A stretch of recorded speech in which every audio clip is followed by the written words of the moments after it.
Hello everyone, welcome and welcome back to my channel. So guys, another నోటిఫికేషన్తో అయితే మేము ముందుకు వచ్చాను. సో విప్రో నుంచి అయితే మళ్ళీ కొత్త జాబ్స్ అయితే రిలీజ్ చేశారు. కొత్త రిక్రూట్మెంట్ అయితే ఓపెన్ అయిపోయింది. అది వచ్చేసి అసోసియేట్ పొజిషన్స్కి అయితే ఓపెన్ చేశారు. సో గైస్, దీనికి సంబంధించిన డీటెయిల్స్ వచ్చిన వెంటనే ఎలా గ్రాప్ చేసుకోవాలి, సో దీనికి సంబంధించిన స్కిల్ సెట్ ఎలా ఉంటుంది, సో క్వాలిఫికేషన్స్ ఏంటో ఈ వీడియోలో పూర్తిగా నేనైతే ఎక్స్ప్లెయిన్ చేస్తాను. సో మీరు వీడియోను మాత్రం అస్సలు స్కిప్ చేయకండి గైస్. ఈ వీడియోకి అయితే నేను 20 లైక్స్ అయితే టార్గెట్ ప్రొవైడ్ చేస్తున్నాను guys. Please give me 1 like. So ఒక లైక్ ఇచ్చి నా వీడియోని అయితే సపోర్ట్ చేస్తారని నేను మనస్ఫూర్తిగా కోరుకుంటున్నాను. ఇది నేను సర్చ్ చేసి తీసుకొచ్చాను కాబట్టి నా వర్క్ కోసం ఇవ్వండి. Please give me 1 like. So guys, మీకు ఆల్రెడీ చెప్పాను అసోసియేట్ పొజిషన్కి ఓపెనింగ్స్ అయితే ఉన్నాయి అని చెప్పేసి. సో దీనికి సంబంధించి ఏ లొకేషన్లో ఓపెనింగ్స్ ఉన్నాయి అంటే ముంబైలో అయితే ఉన్నాయి. కాకపోతే మీరు ఇంటర్వ్యూలో రిక్వెస్ట్ చేసుకోవచ్చు, మేము ఇట్లా హైదరాబాద్లో వర్క్ చేస్తాము, లేదు అనుకుంటే బెంగళూరులో వర్క్ చేస్తాము అని చెప్పేసి ఇంటర్వ్యూలో రిక్వెస్ట్ అయితే చేసుకోవచ్చు.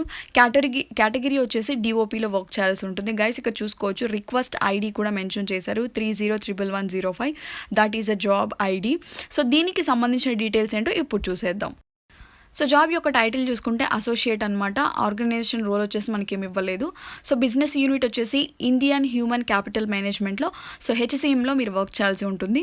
సర్వీస్ డెలివరీ చూసుకుంటే వర్క్ ఫోర్స్ అడ్మినిస్ట్రేషన్లో వర్క్ చేయాల్సి ఉంటుంది.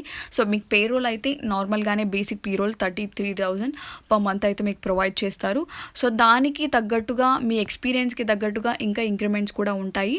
నెక్స్ట్ ఆర్గనైజేషన్ లెవెల్ చూసుకుంటే ఎంట్రీ లెవెల్ గైస్. ఫ్రెషర్స్కి అయితే ఇది మంచి ఛాన్స్ గైస్. ఇక్కడ ఎంట్రీ లెవెల్ అంటే ఏం లేదు, ఫ్రెషర్స్ని తీసుకోవడం అని మీనింగ్ అనమాట. సో ఆ ఫ్రెషర్స్ అయితే ఎవరైతే మీ ఫ్రెండ్స్ ఖాళీగా ఉంటారో పాస్డ్ అవుట్ అయ్యేసి, సో వాళ్ళకి మాత్రం ఈ వీడియోని తప్పకుండా షేర్ చేయండి. ఒకరికి హెల్ప్ చేసిన వాళ్ళం అవుతాం కదా. So for that reason you have to share your friends guys. ఈ అసోసియేట్ పొజిషన్స్కి మీరు చేయాల్సిన డైలీ టు డైలీ రెస్పాన్సిబిలిటీస్ ఏంటో ఇప్పుడు చూసేద్దాం. సో ఫస్ట్ థింగ్ వచ్చేసి acquire process knowledge from SME and be processed certified. So guys ఇక్కడ చూసుకోండి, participate and successfully complete the role related training programs. ఈ కంపెనీకి సంబంధించి కొత్తగా ఎవరైతే రిక్రూట్ అవుతుంటారో సో వాళ్ళకి ట్రైనింగ్ ప్రోగ్రామ్స్ అనేది కండక్ట్ చేస్తుంటారు కదా. సో ఆ ట్రైనింగ్ ప్రోగ్రామ్స్ అనేది మీరు పార్టిసిపేట్ అయ్యి దెన్ సక్సెస్ఫుల్గా కంప్లీట్ చేసుకోవాల్సి ఉంటుంది. నెక్స్ట్ వచ్చేసి responsible for appropriately managing assigned task. So మీకు అసైన్ చేసిన ప్రతి ఒక్క టాస్క్ని కూడా అప్రోప్రియేట్గా రెస్పాన్సిబిలిటీగా మీరు అనేది వాళ్ళని ఫుల్ఫిల్గా చేయాల్సి ఉంటుంది. నెక్స్ట్ వచ్చేసి responsible for processing transactions of లో కాంప్లెక్సిటీ. సో గైస్, లో కాంప్లెక్సిటీ ట్రాన్సాక్షన్ ఏంటివి ప్రాసెస్ చేస్తుంటారు కదా. సో వాటిని కరెక్ట్గా చేస్తున్నారా లేదా అని చెప్పేసి మీరు ఒక రెస్పాన్సిబిలిటీ తీసుకొని సో వర్క్ అనేది కంప్లీట్ చేయాల్సి ఉంటుంది. నెక్స్ట్ వచ్చేసి ensure consistently productivity and accuracy as per team requirements. So టీమ్కి రిక్వైర్మెంట్ అయిన విధంగా మీ ప్రొడక్టివిటీ అనేది అక్యూరసీ అనేది కన్సిస్టెంట్గా మెయింటైన్ చేయాల్సి ఉంటుంది. నెక్స్ట్ వచ్చేసి ensure timely and accurate service delivery as per client. So client ప్రకారము మీరైతే సో యాక్యురేట్గా డెలివరీ అనేది టైం టు టైం చేయాల్సి ఉంటుంది. అంటే ఇచ్చిన ప్రాజెక్ట్స్ ఇచ్చిన విధంగా మీరు కరెక్ట్గా ఫుల్ఫిల్ చేసి అవుట్పుట్ తీసుకొని వచ్చిన తర్వాత దెన్ ఆఫ్టర్ ఒక క్లయింట్కి మీరైతే వాటిని రిజర్వేషన్ ఆర్ పంపించాల్సి ఉంటుందన్నమాట. సో దీనికి సంబంధించిన రెస్పాన్సిబిలిటీస్ ఇంకొన్ని ఉన్నాయి. సో నేను డిస్క్రిప్షన్లో లింక్ అయితే ప్రొవైడ్ చేస్తాను. ఆ లింక్ మీద క్లిక్ చేయగానే మీకు ఈ పేజ్ అయితే ఓపెన్ అయిపోతుంది. అందులోకి వెళ్ళేసి ఇంకొన్ని రెస్పాన్సిబిలిటీస్ ఉన్నాయి కదా, అవి పూర్తిగా చదువుకున్న తర్వాత దెన్ ఆఫ్టర్ మేము చేయగలుగుతాం అనుకుంటే then you have to apply. So guys, మీకు ఈ జాబ్ రావాలంటే మీకు ఉండాల్సిన స్కిల్స్ ఏంటో ఇప్పుడు చూసేద్దాం. సో ఫస్ట్ థింగ్ వచ్చేసి ఎఫెక్టివ్ కమ్యూనికేషన్ అయితే ఉండాలి గైస్. ఈ ఎఫెక్టివ్ కమ్యూనికేషన్ ఏంటి అంటే సో కొంతమంది క్లయింట్స్ అవుట్ ఆఫ్ స్టేషన్ నుంచి మీకు కాల్ చేసి ఈ ప్రాజెక్ట్ గురించి ఎక్స్ప్లెయిన్ చేస్తున్నప్పుడు సో వాళ్ళకు మీకు కమ్యూనికేషన్ సరిగ్గా ఉంటే ఆ ప్రాజెక్ట్ గురించి అనేది మీకు క్లారిటీగా అర్థమవుతుంది. లేకపోతే మీరు చాలా క్వశ్చన్స్ డౌట్స్ అడగాల్సి వస్తుంది వాళ్ళని, అంటే మీన్స్ అక్కడ డిస్కమ్యూనికేషన్ అనేది జరుగుతుంది అనమాట. So for that reason so English అనేది బాగా వచ్చి ఉండాలని చెప్పేసి దీని మీనింగ్ అనమాట. నెక్స్ట్ వచ్చేసి కొలాబరేటివ్ వర్కింగ్ అయితే ఉండాలి. Work well with the colleagues from the different parts of the organisation. So guys, ఆర్గనైజేషన్లో డిఫరెంట్ పార్ట్స్ అయితే ఉంటాయి కదా.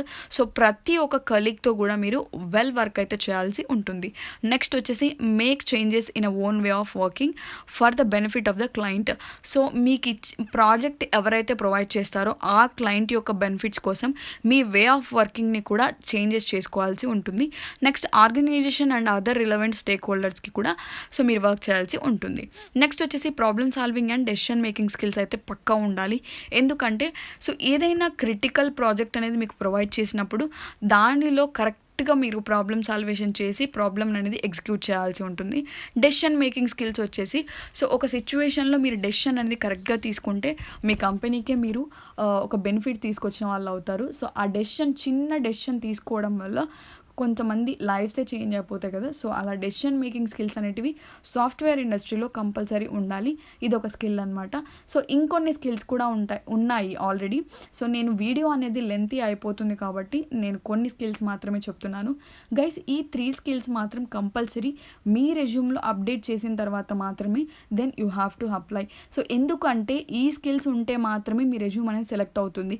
లేదు మేము వేరే ఫీల్డ్లో వర్క్ చేసాము, హెచ్ఆర్ డిపార్ట్మెంట్లో వర్క్ చేసాము, లేదంటే టెలికాలర్గా వర్క్ చేసాము, లేదంటే కస్టమర్ కేర్ ఎగ్జిక్యూటివ్లో వర్క్ చేసాము, సో ఆ స్కిల్స్ మాత్రమే ఉన్నాయి మా దగ్గర అంటే సో ఈ జాబ్కి అయితే ఎలిజిబుల్ లేదు అని చెప్తారు. ఎందుకంటే ఈ స్కిల్స్ మీ రెజ్యూమ్లో లేకపోతే వాళ్ళకి అవసరం లేదు కదా.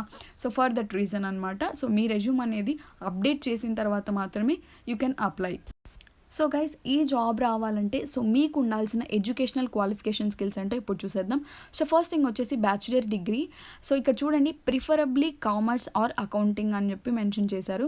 గైస్ కామర్స్ వాళ్ళను అకౌంటింగ్ వాళ్ళని అయితే వెల్కమ్ అని చెప్తున్నారు. ఎందుకంటే సో ఇక్కడ ఆ పొజిషన్కి మాత్రం చాలా వేకెన్సీస్ ఉన్నాయని మీనింగ్ అనమాట. సో వాళ్ళు అప్లై చేస్తే మాత్రం తప్పకుండా వాళ్ళకు రివర్ట్ అవుతుంది. ఎందుకంటే సో కామర్స్కి సంబంధించి అకౌంటింగ్కి సంబంధించి సో ప్రిఫరబ్లీ అని మెన్షన్ చేశారు. Next work experience of 0 to 24 months. Guys ఇక్కడ చూడండి ఫ్రెషర్స్ని అయితే తీసుకుంటున్నారు. ఫ్రెషర్స్ నుంచి 24 months ఎక్స్పీరియన్స్ ఉన్న పర్సన్స్ ఎవరైనా అప్లై చేసేసుకోవచ్చు.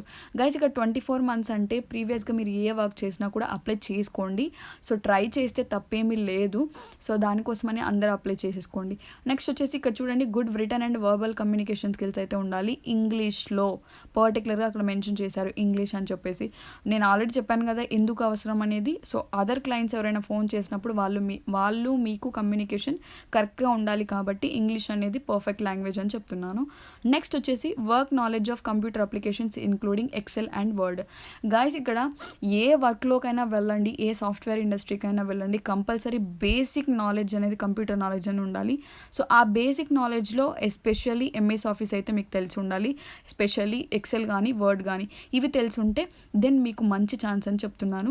దెన్ నెక్స్ట్ వచ్చేసి టైపింగ్ స్పీడ్ వచ్చేసి 25 words per minute అయితే మీరు టైప్ చేయగలగాలి.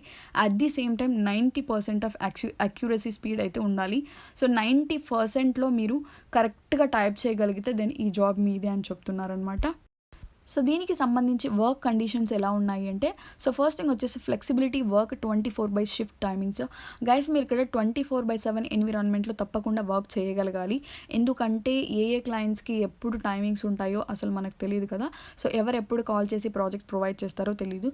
సో దానికి సంబంధించి మీరు 24/7 ఎన్విరాన్మెంట్లో అయితే వర్క్ చేయాల్సి ఉంటుంది. అలాగైతే షిఫ్ట్ టైమింగ్స్లో మాత్రమే మీరు వర్క్ చేయాలి. అంటే 8 hours ఒకసారి షిఫ్ట్ అయితే చేంజ్ అవుతూ ఉంటాయి. నెక్స్ట్ వచ్చేసి occasional extended work hours to meet business needs. So business నీడ్స్కి సంబంధించి సో కొన్ని హవర్స్ పెంచవచ్చు, తగ్గించవచ్చు. దానికి తగ్గట్టుగా మీరైతే వర్క్ చేయాల్సి ఉంటుంది. నెక్స్ట్ వచ్చేసి mobility across client teams. Next willingness to sign a service agreement to at joining and before every overseas travel or assigned or training అనమాట. సో గైస్ ఇక్కడ ఆల్రెడీ అగ్రిమెంట్ కూడా ఉంటుంది అని చెప్పేసి క్లియర్ కట్గా అయితే మెన్షన్ చేశారు. ఇవన్నమాట వర్క్ యొక్క కండిషన్స్. గైస్ నేను డిస్క్రిప్షన్లో లింక్ అయితే ప్రొవైడ్ చేస్తాను కదా. సో ఆ లింక్ మీద క్లిక్ చేయగానే మీకు ఈ పేజ్ అయితే ఓపెన్ అయిపోతుంది. అందులోకి వెళ్ళేసి అక్కడ అప్లై అనే బటన్ కనిపిస్తుంది కదా, ఆ బటన్ మీద క్లిక్ చేయగానే మీకు అప్లికేషన్ ప్రాసెస్లోకి అయితే వెళ్ళిపోతారు. ఫస్ట్ మీకు ఒకవేళ ఈ విప్రోకి సంబంధించిన అకౌంట్లో అఫీషియల్ పేజ్లో మీకు అకౌంట్ ఉంటే దెన్ మీ మెయిల్ ఐడితో లాగిన్ అవ్వచ్చు. లేదు అనుకుంటే మీరు ఆల్రెడీ అకౌంట్ అనేది క్రియేట్ చేసుకున్న తర్వాత మాత్రమే మీరు అనేది అప్లికేషన్ ప్రాసెస్లోకి వెళ్ళిపోతారనమాట. సో గైస్ మీకు ఇంకా ఏమైనా డౌట్స్ వస్తే నా కమెంట్ సెక్షన్లో పింక్ చేయండి. నేను తప్పకుండా అయితే రిప్లై ప్రొవైడ్ చేస్తాను. So this is the notification today. Next వీడియోతో మళ్ళీ మీ ముందుకు వస్తాను. Until then take care and bye guys.